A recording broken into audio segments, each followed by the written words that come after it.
Atong chairman sa atong Paris Pastoral Council, Engineer Barbara Llorente, sa atong Paris Finance Council, Mrs. Benvenida Llorente, mga sakop sa konsiho sa PPC o PFC nga na din hikaron, mga opisyalis sa atong pangagamahan ng lokal, atong inahan sa lungsod, Mayor Poreza, our Vice Mayor, Vice Mayor Trecia, our Municipal Administrator, Honorable Abel Llorente, mga sakop sa konseho, mga sakop sa Sangguniang Bayan sa Balilihan, mga opisyalis sa lungsod, sa tanang kabarangayan, mga parokyano, katawhan sa Dios, kita nga nanimba karon ato mga online viewers, mga balilinhon, nga tuwa sa nagalain-laing dapit sa kalibutan o mga bulanon o mga Pilipino nga nagasunod sa ato mga misa online dinhi sa atong parokya sa Balilihan. Katawhan sa Dios, kaninyong tanan, good, malipayong Pasko ninyong tanan. O atong hatagan ang Dios sa masipang pakpak nga nagpakatao, kanunay alang kanato. Ikatulo na ho ning Christmas sa Balilihan as pare Binaje, hinsumbong po siya sa pare. Father, boy set ni Binaje, Father, ako rin pa eskwela na ijambana karon dako nagranggo. Sa man day regalo nga nadawat ni mo gikan sa imong Binaje ingon ag pare, basta pare, sa kadagan nagkaminos uroy ni si Janaho, abi kay dako ng mangog, regaluhan na lamang kong makapainsulto na ho, ayun nagpare, saman lagi imong nadawat yan sa imong Binaje, nga kikasakit, mo pag-adyo. Limang kapader, gihatod ba dyan sa amo, bisag atungang gabiin na humagmisa, giputos o silupin, gisod pa dyan paper bag. Pag-abri na padre kahibaw ka, gitagaan ko sa Binaje o sininang brown, gibaksag puwa. Sa mo isang pagto, kalamay na badyog ko. Ano? Kaya ka ng bago, bitaw, na may paper ng kalamay. Pero, karon makadawat kita sa gasa, nakadawat kita sa gasa, nga mao mismo ang Dios, nga hingipon o nagpakatao. Una-unsa man ang kinaiya sa Dios nga diin makita nato diha sa Ebanghelyo karon. Giat-at dinhi, nanganak siya, si Mama Mary boy sabot ani, nanganak siya sa iyang panganay nga lalaki, giputos niya ang bata sa panapton o gipahilona sa pasungan. Nindot ni nga underlinean og napatay lapis og bulpen. Nanganak og laki, giputos ang bata og panapton, gipahiluna sa pasungan. Kailangan tagpasungan o na diha na ihulagway sa atong pasungan dinha sa atong bilin. Kananan or imnanan baka pasong, kananan or imnanan baka sa mga hayop. Buti pasabot ang unod sa Ebanghelyo karon nagpahinumdom nato nga ang Dios na tao isip o sa kayano nga bata. Kasabot man tag-unsay iyano no. Iyano simple. Iyano. Simple and humble birth. Karong panahon na lisod na kaadyo i-practice ng pagkayano. To kay gitudluan kita sa kalibutan nga og naa ka dinhi kanunay, una di ka makatupong sa unsay urog man ang uso sa karaan.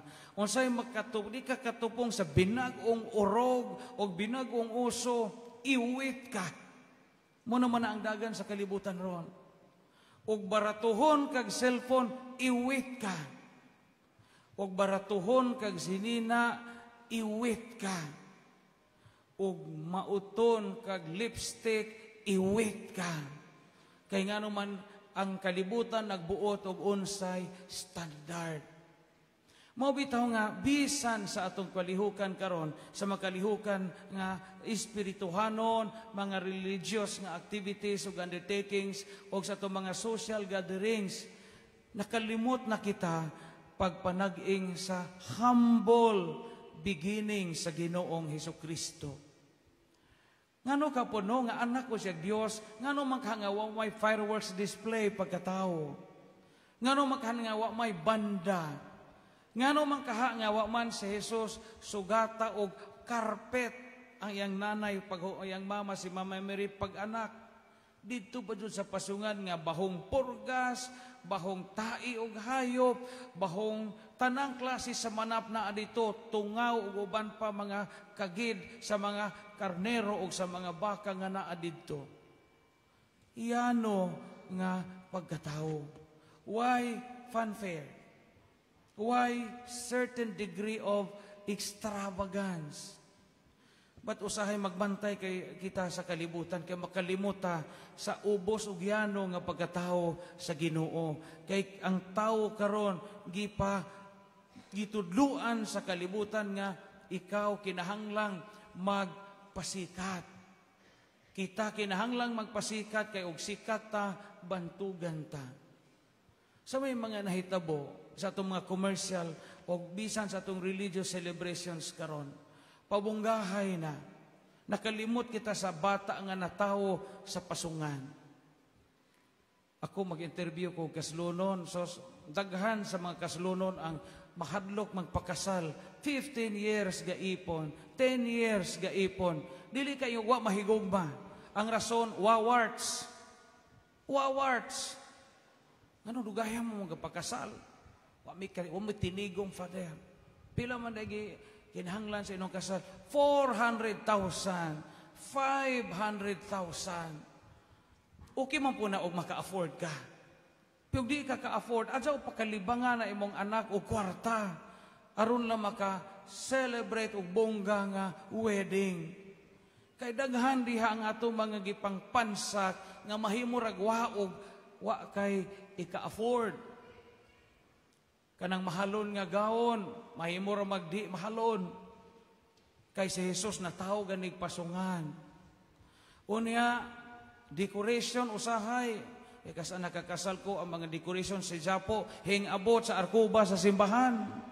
Sus, bali ang kanang mga si Japo, bitagabunog Christmas tree, gisumpay-sumpay. Basta napay unggoy ato, lasang na dito itong simbahan na. Grabe karon. Unya, pabunggahay suga. Kinadaghan ng suga. Nakabisa gani kog minatay, wake mass, December 24, gibutang ag series, ag lungon. Sus, kadagan ag series, pag-Facebook ko Japan naman eh. Naglabihay na po, bisag padung, gihaya, nabutangan po pag series. Na masubraan bitaw kay tungod sa panghuna-huna, makalimutan nga ang original nga Christmas, pasungan man di ay. Di man series, lights, ang gadaghan. Nagani bawol og CR pag ibutangan pag series sus ini pangihi Ginoo ko landaga naman ni ato ani klaro na ni ato gamay ra ba jud no. We should not forget ang original nga Christmas is pasungan. Sa simbahan daghan ra bang series na ipamutan sa ga-decorate pero mao lagi na let us always remember the simplicity of Jesus at starting sa iyang pagkatao. Muna mahitabo karon daghang mga tsetseboretse nga mahimurgwa. Pragod anang magpakasal ron, daghan magpalupad og alibangbang. Kinadaghan na gadyong alibangbang na uso ron. Lain-lain na alibangbang nga daghang dapaw, apo alibangbang nga sigag mata, po ilibangbang ang pako, murag pakog, wakwak, na may nag-isa may kasugo ni mo, kag man siguro ni, suway kung kasal, kung anak nga, kalipulikik, ilibangbang panglupad dito sa simod, sa pare, ilibangbang katugpa tungod, gagalibog sila, asa sila kadong. Karon ugwa kay ika-afford og alibangbang, di man siguro po na makapaubos sa dignidad sa imong kasal. Pero ka-afford ka, why problema? Imo man ang kwarta. Pero lugso nimo nga mahimo ka nga murag pugso nimo nga mangutang, mamaylo, manihap aron lang magapalit og alibangbang, nakalimota sa pasungan. Nakalimota sa pasungan. Og di makaya alibangbang, lapini gipalupad. Daghang pasgaw dito sa Antikira kanang lapini gagamay hawak, di ba? Pamaako ng sponsor, siya way sobra ini resepsyon. No? Daghan bitaw, no? Kanang paaso. No, say paasuhan bitaw, uso ra ng paaso. Piskay man po ng paaso, lami man tan-awon. Pero og jamo lagi po kay ika-afford, ayaw. Dagi paasuhan ng gikasal, sos luuya. Piki kasog naong para bazod, subidaog dagway gipaasuhan, sos nasudipad, hingsamot. No? Wa na mapurma mura nagsartin tong aping kay punga-punga kay gipaasuhan, no? Bisan karon sa mga ginagmay mga butang usahay masubrahan na nato. Dibo sobraag kabungga. Bisag magpabunyag, sobraag pabungga. Bisag pabunyag ang bata gipuno, gapalupad og drone, no? Sa may naklaro sa drone ag puno sa bata nga na mga kugan nga nanapod sa alimpo na mahal og bayad ag drone nga puno kuha ag video, no? Makalimot sa original nga Pasko nga pasungan di ay, no? Pasungan di ay. Unya karon kay mauman ni dinhi gipahiluna sa pasungan ang bata buti pasabot nang ginuna gyud sa kinaubusan, kinayanuhan o kinasimplihan nga kahimtang. Mao man ang pattern sa Ginoo. Pagkatao niya pasungan niya katong gi-offer na pud si Mama si Jesus sa iyang ginikanan, sa may gi-offer ni Mama Mary ug ni Saint Joseph. Duha ka pares nga tukmo o kuyabog nga salampati, di ba? Muna Ebanghelyo inig February 2 pohon, inig Pista sa Candelaria, paghalad sa bata, tukmo og salampati, offering of the poor. Anak ko na Ginoo, tukmo og salampati ang gi-offer. Plus. Imbuot pagyud ang Ginoo nga matawo sa usa ka kabos nga ginikanan. Si San Jose og si Mama Mary. Ato nang hinumduman usahay. Wa man ni magpasabot nga kita di man limbasog nga muuswag sa kinabuhi. Di boy gipasabot ani. Wa ni magpasabot nga kita di naman ning kamot kay lagi ani ra ta dinhi. Di man malipay ang Ginoo og magilaid putas kalisdanan. Ang punto lang niini nga nagpakataho ang Ginoo nga yano og kinabuhi pagpahinumdom nato nga ang labing halangdon dili kita kundi ang Dios lamang. Amen. Makalimutan niya na usahay. Pariha, mahaw naman ng nawali. Day contest og amateur singing contest o niya ga-audition o niya pag-judge na sa mga finalist. Sus kay pitura kabuok ang nakapasar kay mga jabag ang uban.